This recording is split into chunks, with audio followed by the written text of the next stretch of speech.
Good afternoon again.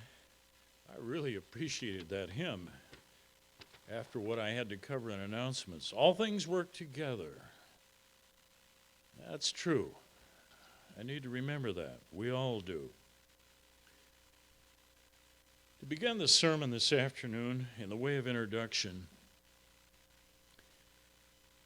I want to tell you that I've been watching recently, over the past week, at least at times. I don't have a lot of time to do that, but I've been watching some of the coverage of the period of national mourning occurring in England right now. Indeed, all of the British Isles and even the Commonwealth after the death of Queen Elizabeth. Has anyone else watched any or some of that? So, okay, some of you have. I appreciate that. Last night, just before I shut everything down, which isn't terribly late for me, it was about 9:15. I was ready to get ready for bed. But I happened to click on the live feed on the BBC website.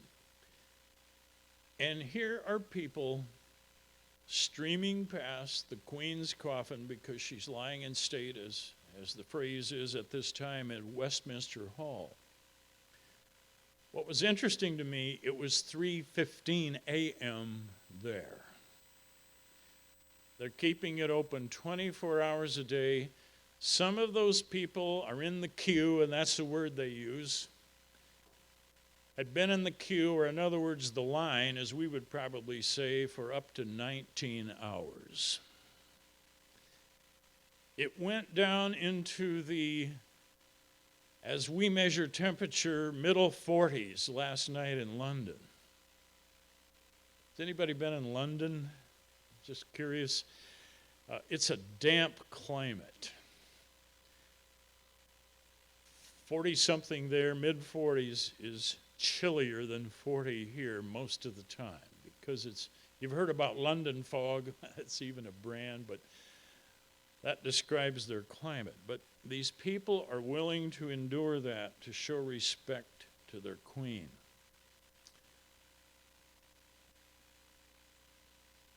I've noted this. I'm sure you have, how greatly respected she was. She dedicated her life to the service of her subjects, or the service of her people in the Commonwealth. Now, a lot of these things have been brought out in the press here over the past, 9 days already since we lost Queen Elizabeth. Did any of you happen to read or hear it reported on a newscast, her promise to the people on her 21st birthday? A couple did. That was moving to me. Was it to you? Upon her 21st birthday, then Princess Elizabeth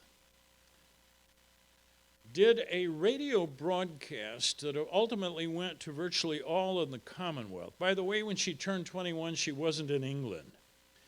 She was with her parents, the King and Queen, down in South Africa, and she delivered this from Cape Town, South Africa. I think the speech was about 10 minutes. I've not heard a live recording, but I've read the entire speech.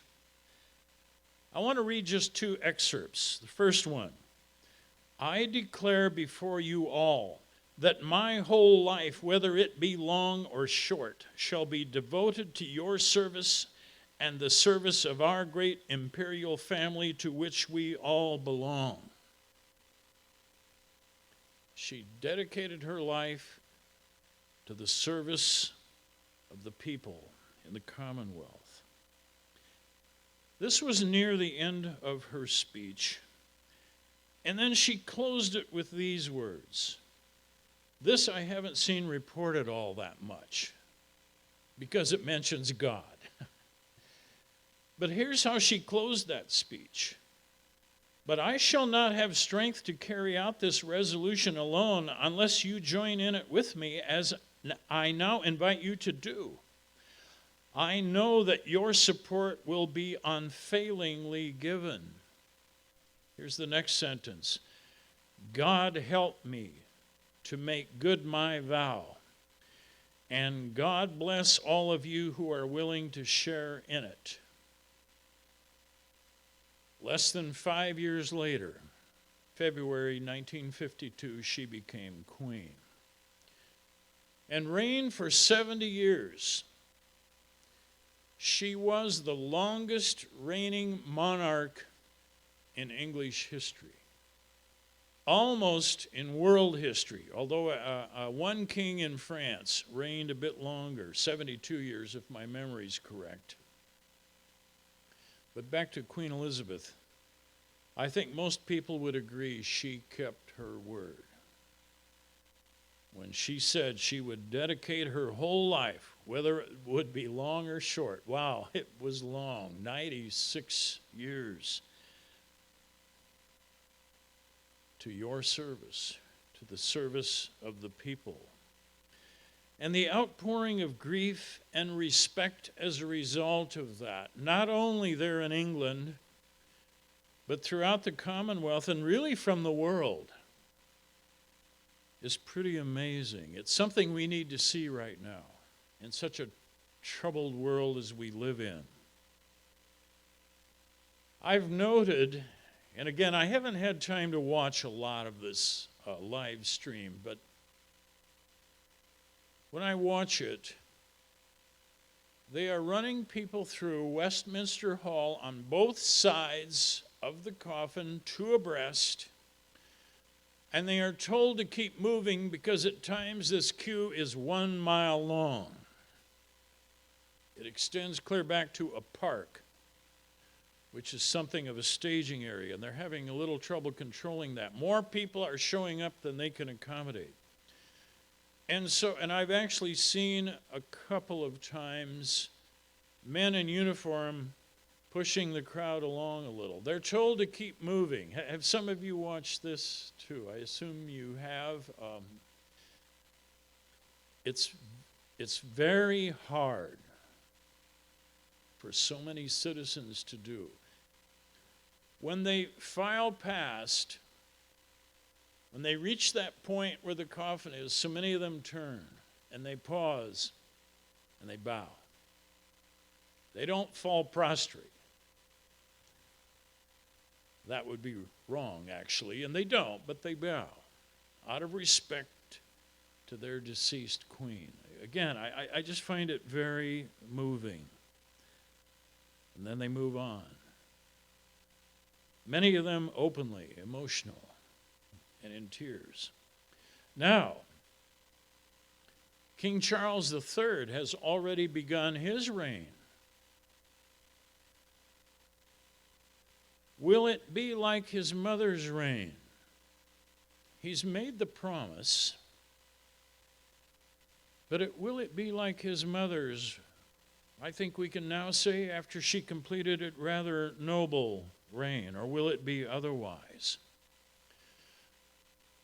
According to the Kings and Queens of England and Britain, which is a book by Ben Jonson, there have been 61 monarchs of England and Britain spread over a period of about 1,200 years. Now that goes back prior to 1066, William the Conqueror and so forth, which we might say is the real beginning of modern British history, although that's also very old.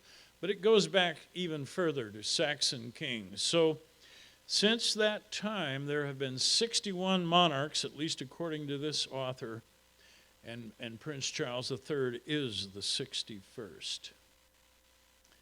If you read their history, and I'm always fascinated by it, some have been good, like Queen Elizabeth. Some have been mediocre, and I have to be honest, some have been bad. A few have been very bad. We have to be honest. How many of you have studied or at least read a little bit of British history? One hand goes up. I think you have to agree with me if you read some of that. You know, was it Henry VIII might come to mind? A very indulgent man, a man who grew up but never really matured, if I could put it that way. Had 6 wives. He's most notorious for that, but there were other things in his reign that were really bad.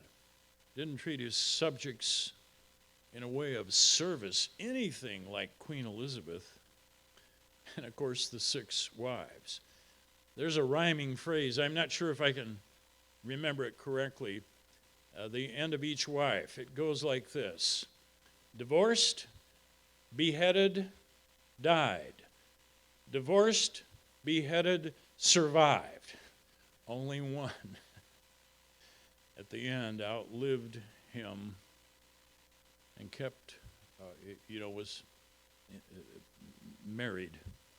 2 of them actually beheaded. Was that a good king? Oh, absolutely not.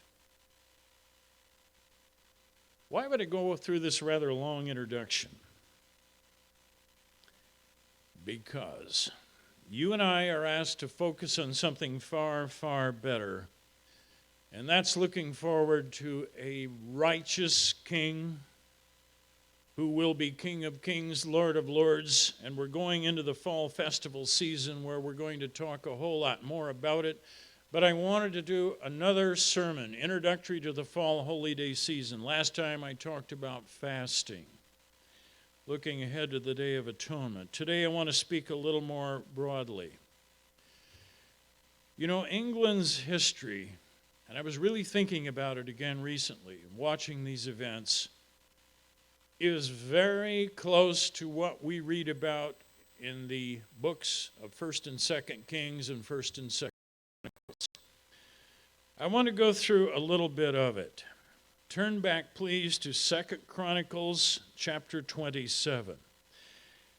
Because even among a nation that was God's nation, things did not always go well.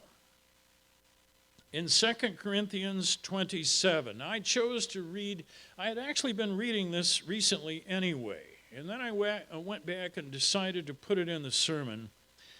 I'm just going to read the chronicle of a few kings in ancient Judah, not Israel now, because the north and south kingdoms had long since separated. These will all be from Judah. So again, 2 Chronicles chapter 27, beginning in verse 1. Here's the first king we'll talk about.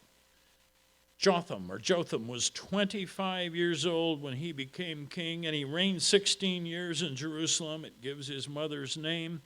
But skip to verse 2.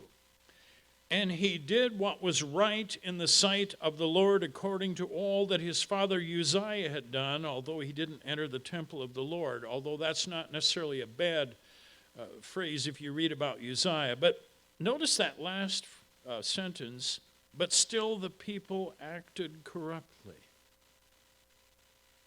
But at least the king in this case did what was right in the sight of the Lord. It continues, moreover, he built cities and so forth. But I want to immediately skip ahead. Verse 9, we're just doing a very brief summary. Verse 9 of the same chapter. So he dies. Jotham rested with his fathers, and they buried him in the city of David. Then Ahaz, his son, reigned in his place. Now let's read a little about him. Next chapter. Chapter 28, 2 Chronicles, first verse. Ahaz was 20 years old when he became king. Now he's following a man who did, his father actually, who was doing what was right in the sight of the Lord, but notice how this man is described. He reigned 16 years in Jerusalem, and he did not do what was right in the sight of the Lord as his father David had done. Now, David was not his immediate father. We're many generations down the line here, but David was still perceived, in somewhat like Abraham was, as a father because of his righteous conduct as an exemplary king of Israel. But Ahaz did not follow in that way. Let's read a little about it. Verse 2, for he walked in the ways of the kings of Israel and made molded images for the Baals. Absolutely out and out idolatry. Verse 3, he burned incense in the valley of the son of Hinnom and burned his children in the fire. Think of that a moment. You study that. They didn't just get burned a little. This was child sacrifice. According to the abominations of the nations whom the Lord had cast out before the children of Israel. He sacrificed, verse 4, and burned incense on the high places on the hills and under every green tree. Even with a good example from his father, he turned. And if you read British history, it's somewhat like this among those who reigned over England and Britain all through the centuries.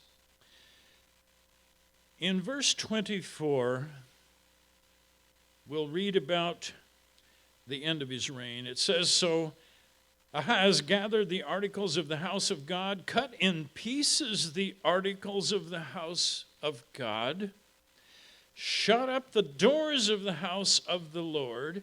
What he's doing is closing the temple.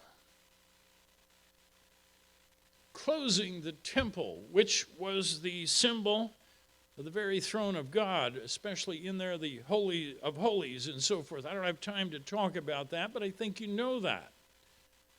That symbolized God's dwelling place. He closed it. Made for himself altars in every corner of Jerusalem. And in every single city of Judah he made high places to burn incense to other gods and provoke to anger the Lord God of his fathers. And the rest of his acts were chronicled. But verse 27, so Ahaz rested with his fathers, and they buried him in the city in Jerusalem, but they did not bring him into the tombs of the kings of Israel. He wasn't even worthy to be buried among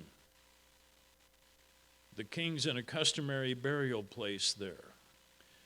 And the end of that verse, now we've got another transition. Then Hezekiah, his son, reigned in his place.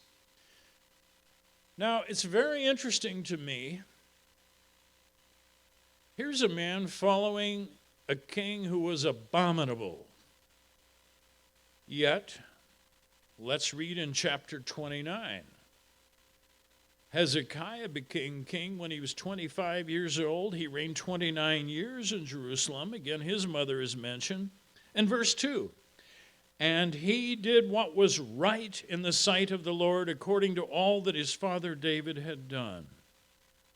In the first year of his reign, in the first month, immediately, in other words, he opened the doors of the house of the Lord and repaired them. He brings in the priests and so forth. He gives them instructions, verse 5. Now sanctify, set apart yourselves and sanctify the house of the Lord God of your fathers and carry out the rubbish from the holy place. And God rewarded that. The chronicle here of Hezekiah's reign is quite lengthy. Now, he made some mistakes, but overall his reign was good. No perfect ruler exists on the face of the earth, even great King David, whom we all, I think, respect a great deal, a man after God's own heart, and yet, he made mistakes. We know that. But here's a man walking more in the way of King David. He did so many good things. He was a reforming king. You might mention the Passover. He reinstituted the Passover. You read quite a bit about that in chapter 30. I don't have time to talk about much of that, but they were restoring. In 2 Chronicles 30 and verse 21, we have that account that always stirs me. It says, so the children of Israel who were present at Jerusalem kept the feast of unleavened bread 7 days with great gladness, and the Levites and the priests praised the Lord day by day, singing to the Lord accompanied by loud instruments. Wow. loud instruments, pomp, and ceremony. Hezekiah, verse 22, gave encouragement to all the Levites who taught the good knowledge of the Lord. And they ate. They celebrated in this wonderful 7-day feast. Now, this is not the Feast of Tabernacles again. It's the days of unleavened bread. They were so happy in verse 23, the whole assembly agreed to keep the feast. Now, that's how the New King James and some other translations read.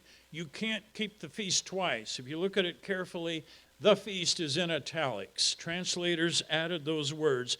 So it reads more accurately, then the whole assembly agreed to keep another 7 days. They just didn't want to leave. With gladness. They kept it another 7 days with gladness. Again, I don't have time to read much more, but let me skip on then. In 2 Chronicles chapter 32 and in verse 32, we read about the end of a reign of this man. 2 Chronicles 32, verse 32, now the rest of the acts of Hezekiah and his goodness, indeed, they're written in the vision of Isaiah the prophet, the son of Amoz, and in the books of the kings of Judah and Israel. And Hezekiah rested. In other words, the King James phrase, Hezekiah died, verse 33. They buried him in the upper tombs of the sons of David, and all Judah and the inhabitants of Jerusalem honored him at his death. It's somewhat like what we're seeing in England now. This is good.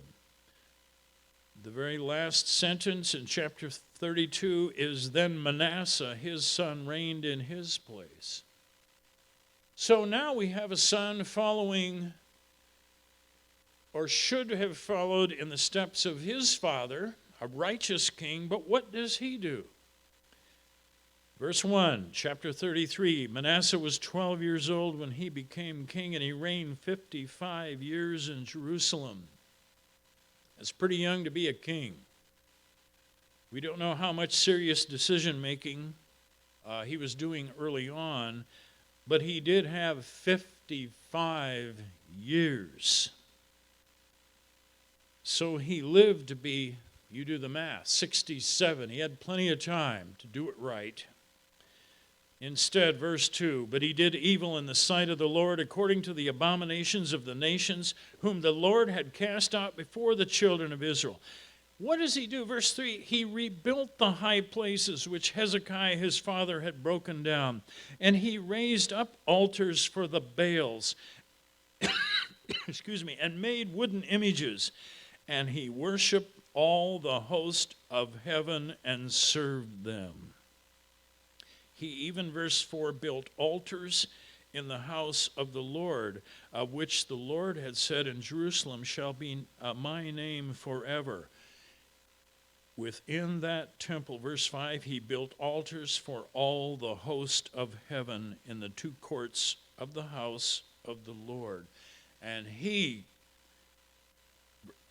beginning of verse 6, does the same abominable thing, caused his sons to pass through the fire, practiced soothsaying, used witchcraft and sorcery, and consulted mediums and spiritists. He did much evil in the sight of the Lord to provoke him to anger. And I better just break off there. There's no time to read all of these things. So much of history reads this way, but we've been reading the history of Judah anciently. A people called out specially by God, and yet it went this way.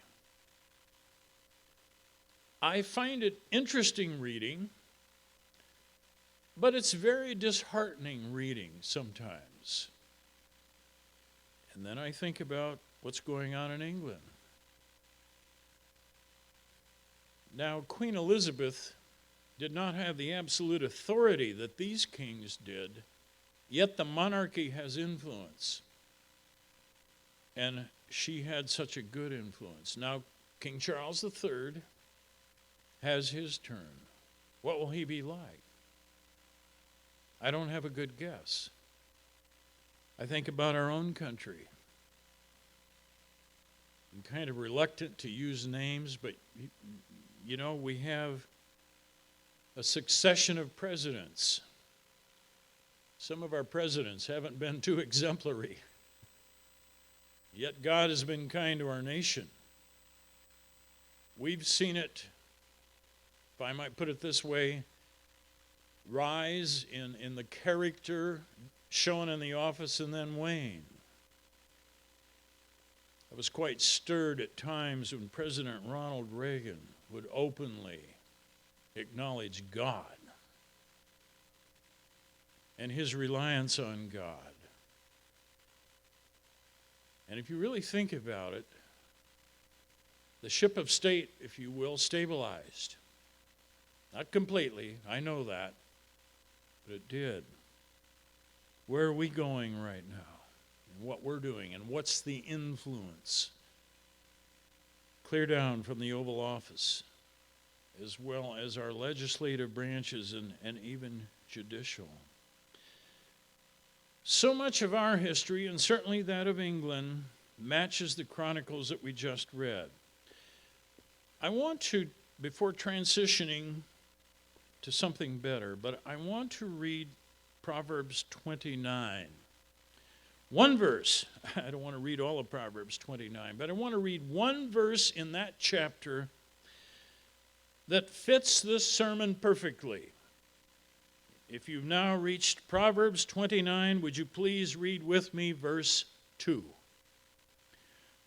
When the righteous are in authority, the people rejoice. But when a wicked man rules, the people groan. Oh, how much groaning through the centuries. How much groaning even now in our own country. When the righteous are in authority, though, the people rejoice. That is a timeless principle,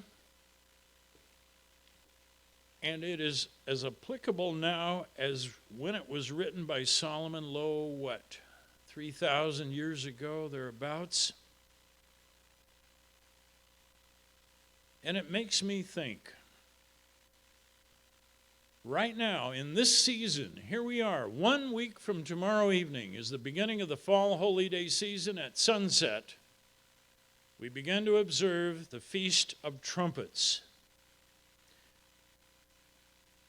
And it's why I chose to talk about this, to sharpen our focus. Because this fall holy day season is going to remind us once again that we should think of a far greater monarch. It's a pleasure to talk about Queen Elizabeth, who overall had quite an exemplary reign. But you know what? Who are we looking forward to? We're pilgrims and strangers on the earth. We know that. Who's our king? Even right now.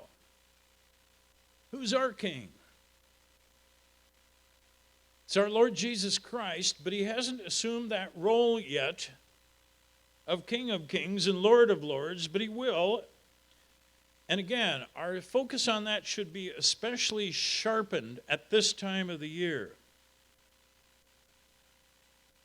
I want to read Matthew 20, verse 20, and a few of the succeeding verses with you, because I commented about Queen Elizabeth and that noble promise that she made that her life was going to be dedicated, whether it was long or short, to the service of the subjects of the kingdom. Now, she was just a princess at the time. Later on, she was, of course, for 70 years their queen. And she kept that dedication. In Matthew chapter 20, let's begin reading in verse 20. Because here's a principle that even Christ's disciples at the time, the inner group of 12, weren't getting. Verse 20, Matthew 20. Then the mother of Zebedee's sons came to him with her sons, kneeling down and asking something from him. I'm going to pause a moment. If you go read the same account as Mark records it, you'll find the brothers. Who are the sons of Zebedee? Well, that's James and John. They were complicit. It wasn't just their mother asking. Again, if you care to read the companion account in Mark, you're going to find that. They were in on this. She came to him, verse 20, with her sons, kneeling down and asking something from him. And he said to her, "What do you wish?" And she said to him, "Grant that these 2 sons of mine may sit, one on your right hand and the other on the left in your kingdom." Now that's prominent position in the kingdom. Any kingdom, generally. That's what she understood. Verse 22, Jesus answered, and he said, "You don't know what you ask." And then he tries to get them to focus on something else. Are you able to drink the cup that I am about to drink, what I have to endure, and be baptized with the baptism that I am baptized with? They said to him, "We are able." Yes, we can. Did they? You know, we know what Peter did. Actually denied Christ, but if you read those accounts carefully, it says they all forsook him and fled. When the time came, they couldn't. But he goes on to teach a lesson. Verse 23, he said to them, "You will indeed drink my cup." They were also going to endure, after their conversion, persecution and trial. And although we don't have the record in the Bible, with the exception of James, most biblical historians agree that likely all but one of them ended up giving their lives. But again, Christ says, "Well, you will indeed drink my cup and be baptized with the baptism that I am baptized with, but to sit on my right hand and on my left is not mine to give, but it is for those for whom it is prepared by my Father." So he's teaching them. Now the impact of this, when 2 men out of 12, obviously it was known to the rest, because when 2 out of the 12 make this special request to have a special position, the other 10, verse 24, heard it, and they were greatly displeased with the 2 brothers. And then Christ calls them all together. Verse 25, here's what he said. "You know that the rulers of the Gentiles lord it over them, and those who are great exercise authority over them. Yet it shall not be so among you, but whoever desires to become great among you, let him be your servant. And whosoever desires to be first or prominent among you, let him be your slave." And then he closes his comments with this: "Just as the Son of Man," referencing himself, "did not come to be served, but to serve, and to give his life a ransom for many." Queen Elizabeth actually, I believe, understood something as a 25-year-old young woman that even these young men didn't understand. But they came to understand it. But in this fall holy day season, so soon upcoming, I hope we can all get focused on this and think about the future. In Isaiah 9, now this may be read during the Feast of Tabernacles. I hope it is. I don't care if it's read a dozen times. It is such a key scripture about the future, about the King of Kings, the Lord of Lords. Isaiah 9, verse 6. "For unto us a child is born, unto us a son is given." And I know that, this is read during the Christmas season, but all the focus is on this child in a manger. Listen, read on with me. Here's the real focus.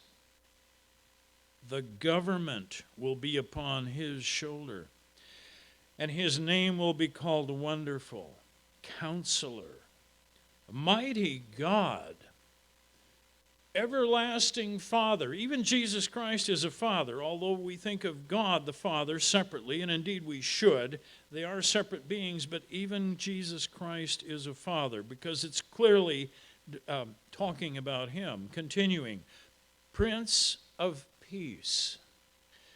And then verse 7, of the increase of his government and peace, there will be no end. Queen Elizabeth had a good long reign of 70 years, but it ended 9 days ago. That's a long reign for a human being. But here's what you and I are looking forward to. A government, along with peace, of which there will be no end, continuing upon the throne of David and over his kingdom, to order it and establish it with judgment and justice from that time forward, even forever. And I find that last sentence stirring. The zeal of the Lord of hosts will perform this. Nothing can stop it. Now, on the Feast of Trumpets, we'll talk about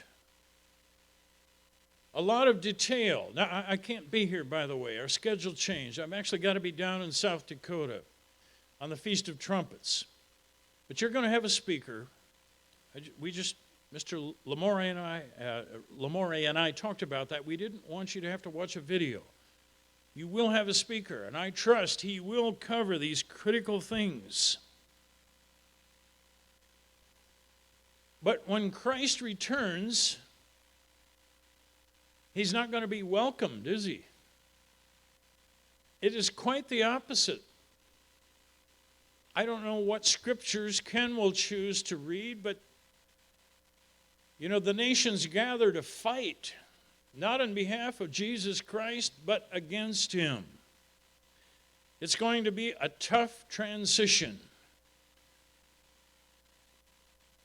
from the system under the influence of Satan that we all live under around the world.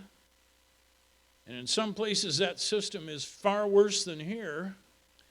But it's going to be a tough transition from what exists today to what will exist then, but it will happen. The zeal of the Lord of hosts will perform this. It cannot be stopped. In Zechariah chapter 14,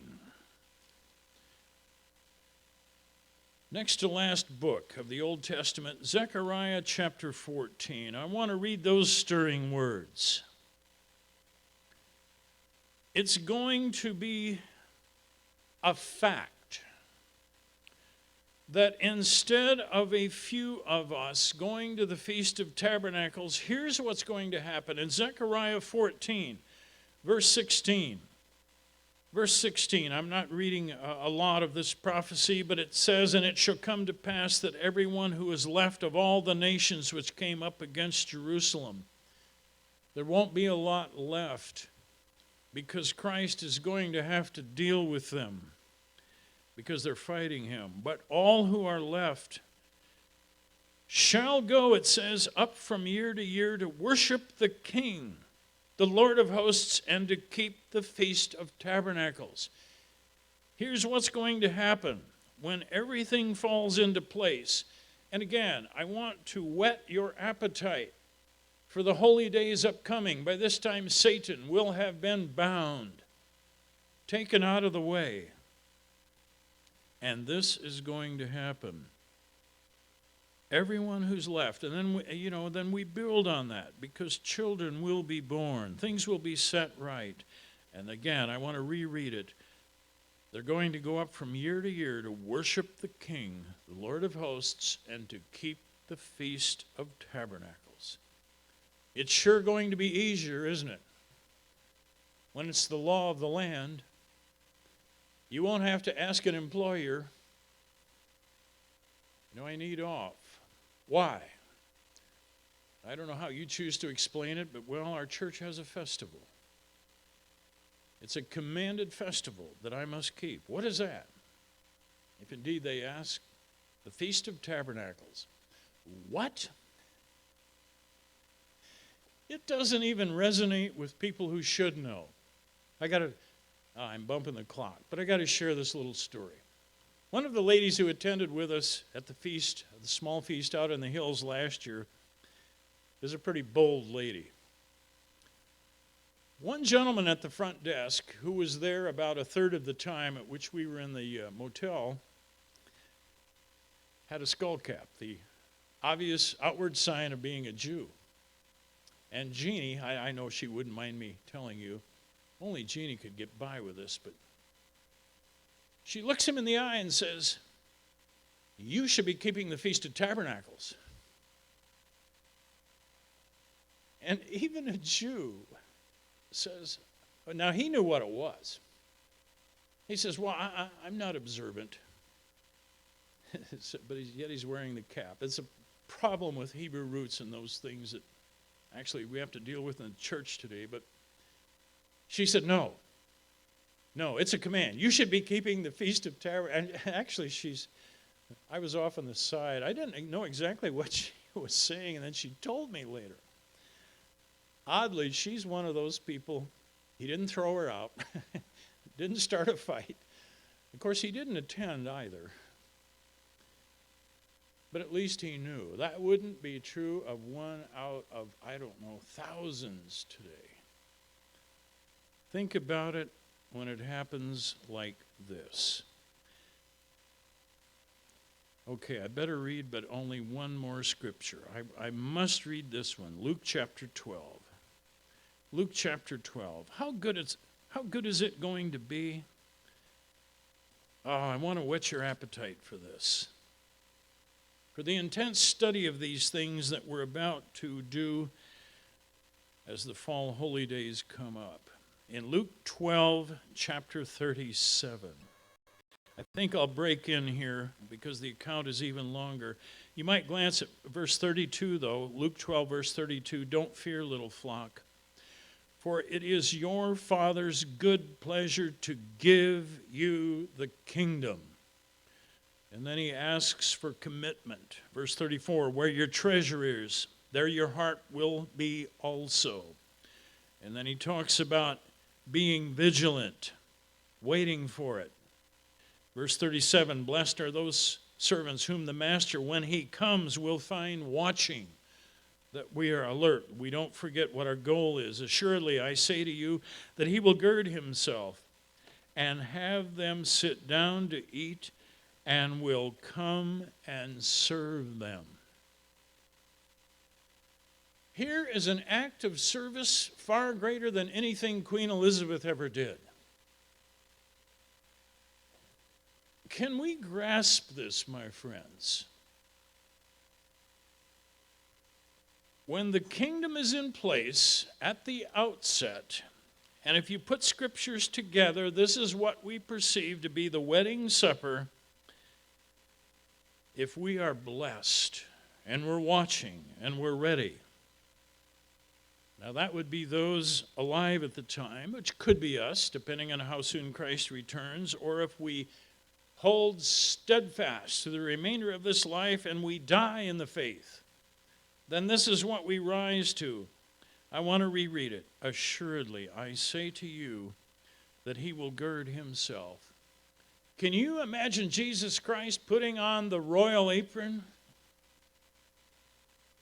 I've told you before, I have a fertile imagination. I see this, but I don't know if I have the perfect vision.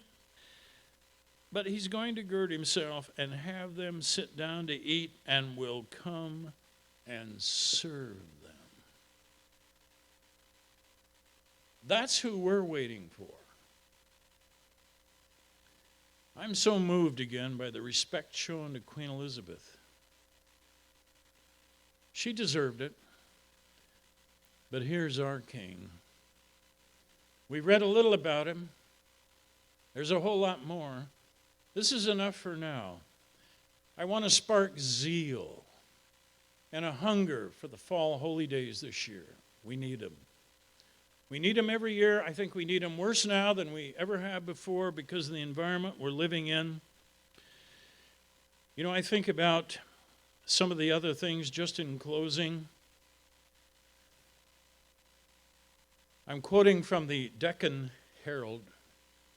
The Deccan Herald, that's actually an English language daily, but it's published in India. Here's a couple of quotes. With a trumpet fanfare and gun salutes, Charles III was officially proclaimed king at a pomp-filled ceremony on Saturday, this would be a week ago, at which he pledged to emulate his late mother and serve the rest of his life. And it says, 8 trumpeters accompanied the proclamation. I didn't see that live, but I did watch it later. Kind of stirring. Any of you see that? Silver trumpets. 4 trumpeters over here, 4 trumpeters over there, up in an elevated sort of a balcony. And then a man, I forget. He's part of this privy council that goes through the official pomp and ceremony. He reads the proclamation. And 8 trumpeters. I'll tell you, that's going to be nothing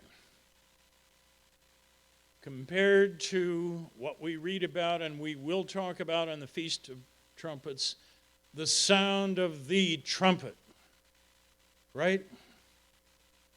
And the elect will be gathered from the 4 winds, in other words, every direction. That's going to be a trumpet that's going to be unmistakable. I can't imagine. Diane and I had put a DVD in the dash player this morning. We listened to a trumpet fanfare, I think it's called. I kind of like the CD. It's got a whole series of trumpet pieces on it. Oh, that's nothing, though. And it's not going to be a human herald. Who will herald Christ's return?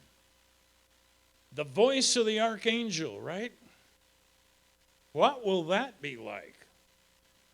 One man raising his voice could be heard pretty well within this courtyard surrounded by brick buildings. What about when the archangel heralds and proclaims? You see the rainbow? You see the rainbow over the palace?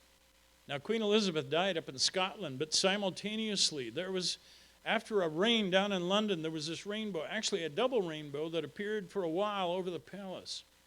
That could be, something of God. I don't know. It could have, who knows? It's easy enough for me to say it is. But listen, that's small.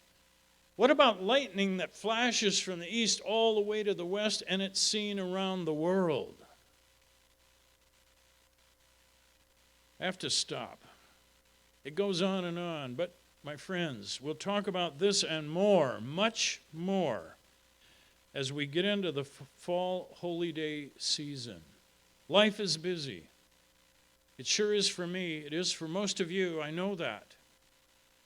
But let's begin to shift our focus, my friends, to the fall holy days ahead and strive to learn more from them this year than we ever have before.